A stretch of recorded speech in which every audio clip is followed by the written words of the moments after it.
Never buckle down. Kahit gaano kahirap, just push forward. Sabi nga ni Torch, soldier on. Sabi ni Athens, fight, di ba? Don't lose that spirit because sigurado lahat gagaanan niya yan. Walang exemption.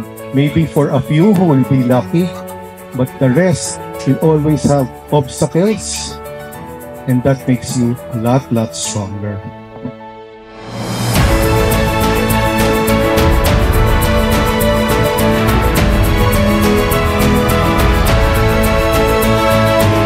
Maraming salamat po sa inyong lahat.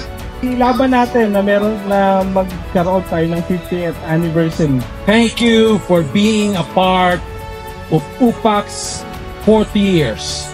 Here's to the next 4 decades of UPAC's, the premier and the best. Cheers!